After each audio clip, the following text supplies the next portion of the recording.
Species को invent किया है, ऐसी स्पीसीज को डिस्कवर किया है बेसिकली, जिनमें एक ऐसा फंगस पाया जाता है जो उन्हें ज़ॉम्बी में कन्वर्ट कर देता है। यही वो फंगस है जो रिस्पॉन्सिबल है इनको ज़ॉम्बी आंट्स बनाने में। जैसे ही ये फंगस इनके सर्कुलेटरी सिस्टम में एंटर करता है, वो धीरे धीरे करके इनकी पूरी बॉडी में फैल जाता है और मल्टीप्लाई करना स्टार्ट कर देता है। वो प्लांट आंट कॉलोनी के बिल्कुल पास होनी चाहिए। क्यों?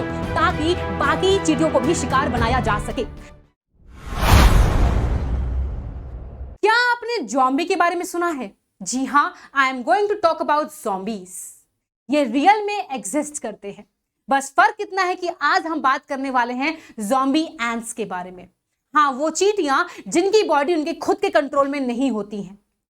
हाल फिलहाल में साइंटिस्ट ने एक ऐसी स्पीसीज को इन्वेंट किया है, ऐसी स्पीसीज को डिस्कवर किया है बेसिकली, जिनमें एक ऐसा फंगस पाया जाता है जो उन्हें ज़ॉम्बी में कन्वर्ट कर देता है। इन स्पीसीज का नाम होता है किलर आंट्स। ये देखने में बहुत छोटी और फायरी इन नेचर होती हैं। अभी कुछ समय पहले ही साइंटिस्ट ने इनकी फॉसिल्स होती हैं, इनमें कुछ डिस्कवर किया है, कुछ ऐसे फंगस को डिस्कवर किया है जिनका नाम होता है फंगस कॉर्डिसेप्स। यही वो फंगस हैं जो रिस्पॉन्सिबल हैं इनको ज़ॉम्बी आंट्स बनाने में। जी हाँ, ज़ॉम्बी आंट्स, यानी कि उनकी बॉडी के मूवमेंट्स उनके खुद के ही कंट्रोल में नहीं होते हैं। वो उनकी बॉडी के फंक्शंस को, उनके मूवमेंट्स को रेगुलेट करते हैं और मनचाही जगह में ले जाते हैं। हाँ, बिल्कुल आपने सही सुना, मनचाही जगह में ले जाते हैं। बात करते हैं कि इस प्रोसेस में होता क्यों है, ये क्यों किया जाता है। एक्चुअली में इस फंगस की लाइफ साइकिल डिपेंड करती है इस ज़ॉम्बिफिकेशन प्रोसेस में। ये वो प्रोसेस है जहां पे ये आंट की बॉडी के मूवमेंट्स को टेक ओवर कर लेता है। अब बात करते हैं कि ये साइकिल स्टार्ट कहां से होती है, तो चलते हैं उस स्टार्टिंग पॉइंट पे जहां पे ये फंगस इन आंट्स को ज़ॉम्बी में कन्वर्ट कर देता है। कहने के लिए ये जो फंगस है जिसका नाम कॉर्डिसेप्स है, ये जंगल में होता है और ये अपने कुछ स्पोर्स को जमीन में रिलीज कर देता है और वेट करता है किसी भी गुजरने वाली किलर आंट की स्पीसीज को।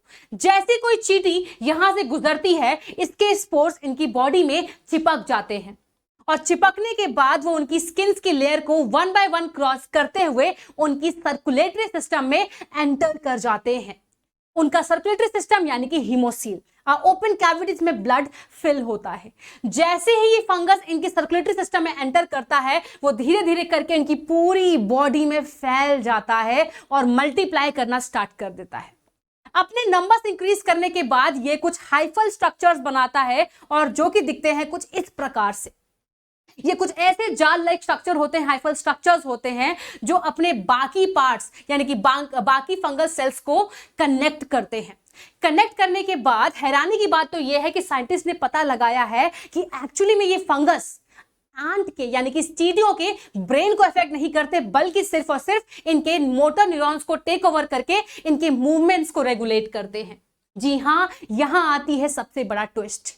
सबसे बड़ा ट्विस्ट यानी कि इन आंट्स की मूवमेंट इनके खुद के कंट्रोल में नहीं रहती है।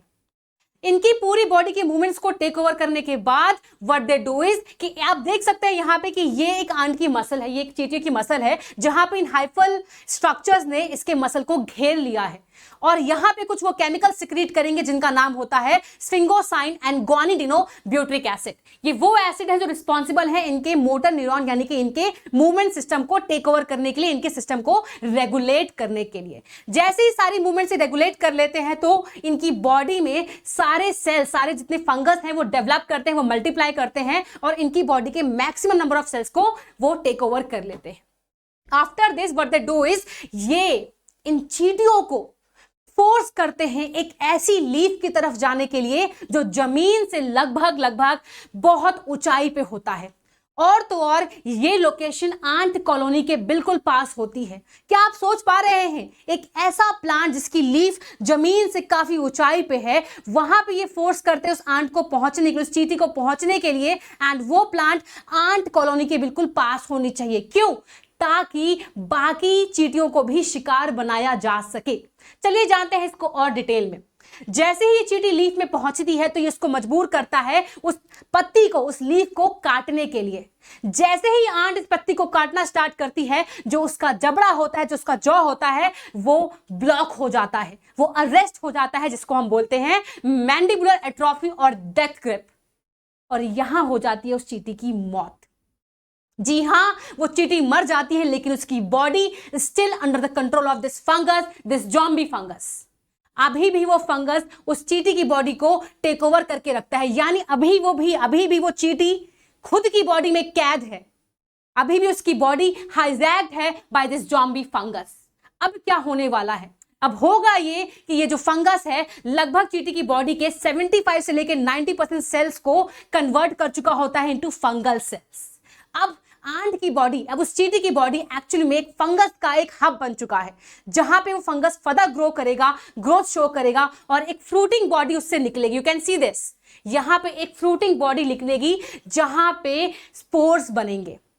जी हाँ, और ये फ्रूटिंग बॉडी आंट के उस चींटी के सर से निकलती है और वो लगभग 6 हफ्ते तक ग्रो करती है। 6 हफ्ते ग्रो करने के बाद जब वो फाइनली मैच्योर होती है वो फ्रूटिंग बॉडी, वो ब्लास्ट करती है, वो एक्सप्लोड करती है और उसके एक्सप्लोजन की वजह से सारे स्पोर्स रिलीज होते हैं और जो नीचे की आंट्स होती है, जो आंट की कॉलोनी होती है, उनमें भी वो स्पोर्स जाके स्टिक कर जाते हैं और यहां से स्टार्ट होता है the next cycle of this zombification. Right, यानी यहां से फिर से और आंट शिकार बनने वाली हैं और चींटियां शिकार बनने वाली हैं इस ज़ॉम्बिफिकेशन प्रोसेस की।